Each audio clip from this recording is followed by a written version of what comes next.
let's talk about Doctor Who. So if you haven't been paying attention, Ncuti Gatwa gone. He's out. He's been out for a while, to be fair. That's true, but he's He came out the officially moon gone. pirouetting. Is Davies out? Davis is doing another TV show, and so while he says he's written scripts for season 3 and 4, he's also directing another TV show, so nobody really knows. Maybe the BBC will use his scripts. Maybe they'll have him back to direct his scripts. It's up in the air. That's the problem with a lot of it. But what are they going to do about this? Well, this is the thing, right? Okay, so she was in New Who. There was essentially two kind of eras in Doctor Who: the old classic era, classic stuff from 40 years ago, and the new resurrection of it, which Russell T Davies did. And Billie Piper was part of the resurrection with Eccleston in the New Who era, and so This is a lot of Rose, people really by like the her. way. Yes, Rose. Can you break that down? So there's people that probably don't know what's going on here. Let's break this down for people that might be new to this. What's going on here? Because I'm not a doctor. I'm not a Doctor Who guy. Okay, So I follow this because it's culturally relevant. I follow this because of Disparu and because of Gary and people like that. Hey, well, the last I know about episode, Doctor Who is because of you guys. the last episode is some of the most marvelous entertainment I've ever seen in my entire life. It is the most compact, messaging-heavy episode of accidental parody I have ever seen. It hits every single note from sort of, oh, well, we hate straight people, to there's even like a racial supremacy angle in this. If you think of a woke topic, it is fitted into an hour of entertainment. Russell T Davies went how on is a high. how is a companion becoming the Doctor? Well, it was like literally the last few seconds. So it ends with Cutie dying, and whenever the Doctor dies, he regenerates into a new person. Right. So he just goes out and he goes to Joy, that was in one of the previous Christmas specials. She was some fat woman that ate a star and became a star. And they've mentioned Joy every single episode. And he says, I've always wanted to do this with a friend, and then just regenerates into Billie Piper. Now, Billie Piper is a big Doctor Who fan who said she would always return if they ever asked her. Yeah, made her career. Yeah. She was great in as Rose Tyler. She was I love that back when though, man. She was great, yeah. And at the time, I think she was just coming off a relationship with another BBC presenter who got with her because he gave her a Ferrari on the first date. And then got her like doped up on stuff, and they just went off for a few years, and then came back and like, we need to do TV. So, like, she was saved by Doctor Who. I can understand why she wants to be in it, and she's very well liked in the franchise. And she's a good actress. She is. Yeah, she's a better actress than Cutie. She's more masculine than Cutie. Like, she is the one person that could go, I've had an upgrade from Cutie Gatwa, right? So I have no problem with Billie as a whole. The issue is the franchise has been damaged so much by the previous two Doctors, which they brought back for the finale. Jodie Whittaker came back in this finale to announce that she was a lesbian. Like, that was the one reason she came back. What? No. Yeah, no, unironically, yeah, she came back and she was like... there's no way this happened. No, unironically, no. Look, okay, believe it. Every single thing I tell you about this finale, you will not believe, and it all happened. What did she say? This is the most What are the words she said? Bizarre I am a parody I have lesbian! seen. I'm gay. No, that's what happened. So she was like, she came along. She taught him how to regenerate and fix the universe because even this you won't believe, right? Cutie Gatwa had a child with Belinda Chandra. So Cutie Gatwa has a child with a woman. That's already a big step up that you got to believe. But then he goes to the last female Time Lord. He says, "I love you," and she goes, "Oh, I didn't know we were doing that now. I really wish I'd said that to Yaz." And he went, "Well, Yaz never knew that you loved her. Well, you never told that to Yaz, but she always knew that you loved her." His last words to her is, "At least she knew you were gay." He was like, wow. Seriously. The thing is, that's not even approaching like the beginning of what happened in this episode. I wish that she had weird bizarreness that happened. That's crazy. What a shit show. It's like I was live tweeting it, and every time I tweeted it, it got worse. So they have a problem with the Rani saying that the Doctor had a child with a human, and all the people in the room, and she's like, well, this is unpure. It doesn't work. It's not a Time Lord. Every person in the room, like, oh, you can't do that. It's like, no, you don't. This is an alien species. This is as if you went to the other side of the universe and had sex with God and made a child. Like, this is not just a person from a different country. I do it. Well, yeah, I mean, it's God, right? It's someone clearly superior to you that could actually live forever if you produced offspring. But in our terms, it would be more like having a baby with a dog. And then you're like, oh, well, that's a bit gross. Yeah. I don't know why you've done that. I was like, oh, no, you can't do that. You'd be a bigot. And that's essentially what happened in the show. I don't want to have a baby with a dog. It's like, well... Well, that's ridiculous. Seems to me, hang on, just quickly, it seems to me the Doctor Who seems to be the catalyst for the most amount of messaging that you can possibly put in anything. Like, you look at, as much as Flash will want to play something Star Wars or Star Trek or any of these other things. No, it's worse than Star Wars. There is messaging in those things, but it seems to me that Doctor Who seems to be the catalyst for so overt messaging. Yes. It's absolutely insane. The difference between America and England is America will come up with the ideas, and then England will just go, okay, we'll do that. And then they just do it. There is no, we'll care about the side effects, or we'll care like what happens to our freedom or anything. They will just take whatever the dominant ideology is and run with it. Yep. And that's what's happened. So in the last episode, Russell T. Davis, and this is on their YouTube channel, it's a direct quote. He said, the Doctor and Belinda Chandra are the most happy family to have ever existed. They're a very traditional family, so traditional, it's bordering on wrong. This is a wrong way of living. And then Cutie Gatwa comes in and goes, this is a really sterilized and stifled environment.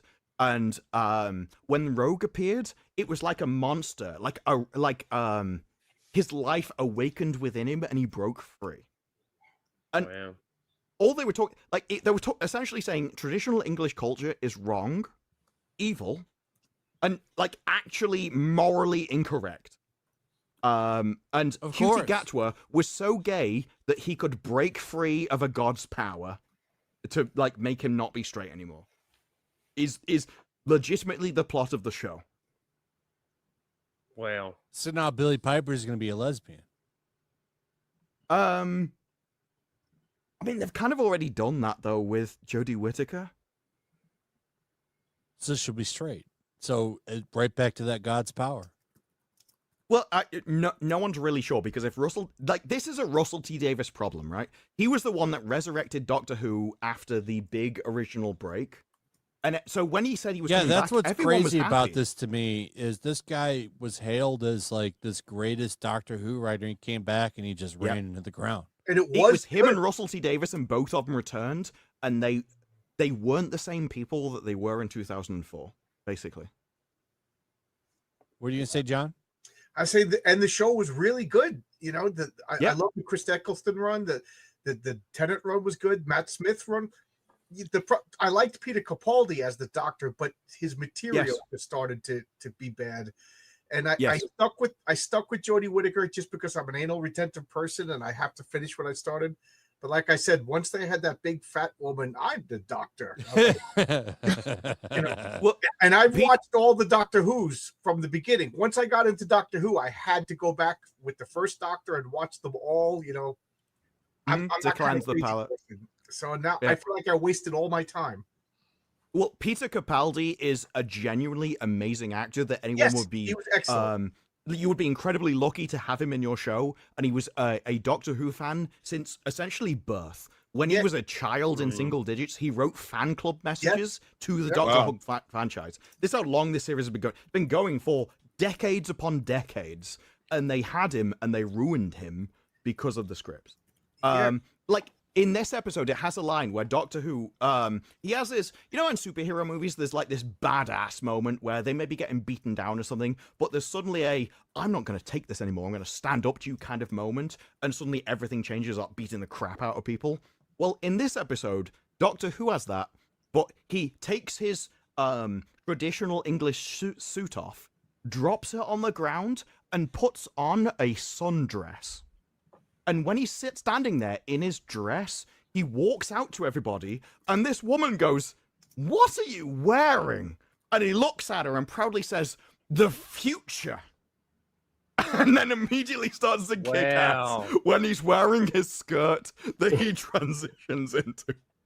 Hey, look, they even have a thing where the male version of Rose actually doesn't exist in the universe, and she says it's because the English guy couldn't recognize that you existed, and so when we cured the universe of him, you sprung back into existence.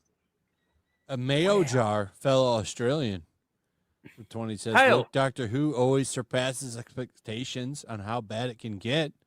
Just when you think it can't get any worse, it just manages to do it anyway. That's actually very Doctor Who was the greatest show ever. Now it's denigrated into unwatchable.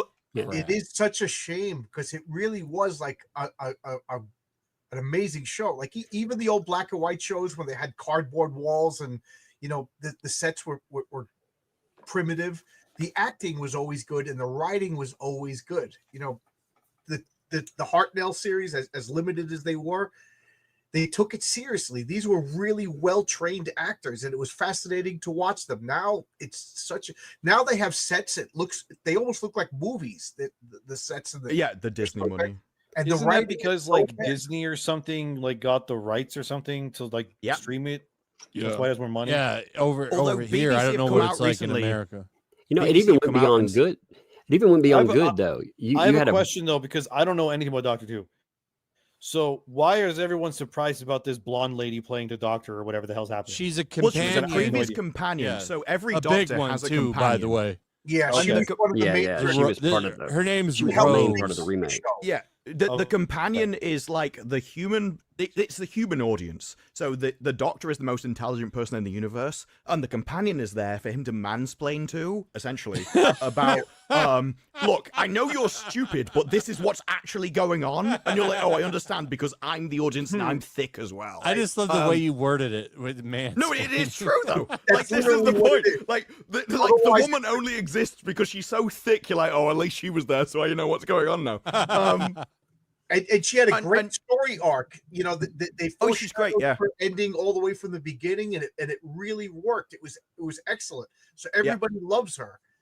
And then I have no problem with Billie Piper at all. Correct. But the problem is she was also involved with David Tennant, who was the Doctor, and he came back just before QT and absolutely destroyed his character. Like Tennant was the favorite Doctor. He was what everyone wanted to return. He came back with Russell T Davies, and this was like the dream team to resurrect the entire series, and they were no longer the same people.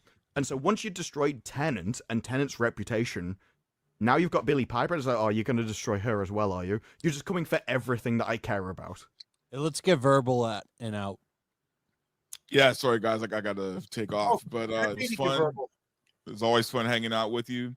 And yeah, man, you guys have a good night. Try not to drink too much, Rhino. I'm concerned for you, man. I'm good, man. I'm good, brother. I'm good, brother. I appreciate it. As long as those $100 shots roll in, Rhino's gonna drink. I don't want to see you hunched over your desk, man. Like this. I was like that the other day. I'm okay now. If we do get to 89.5, Rhino will take a shot that way too. So buy some CGCs. Yeah. All right, y'all.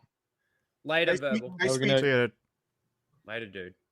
Do you think? Remember that episode with whatever his name is, Nikuti? He split into two doctors, right? Yeah, bi-generation. It was the bi-generation. It was very subtle. So now, do you think that this is like they're gonna just say that this doctor was like a faulty doctor and just reboot it with the other doctor that regenerated? I would have said that until they brought Billie Piper back. If they'd gone, well, Cutie just can't regenerate, and therefore they like brought it back to Tennant and just reset the entire 2 series, I would have said yes. Now they brought Billie Piper back.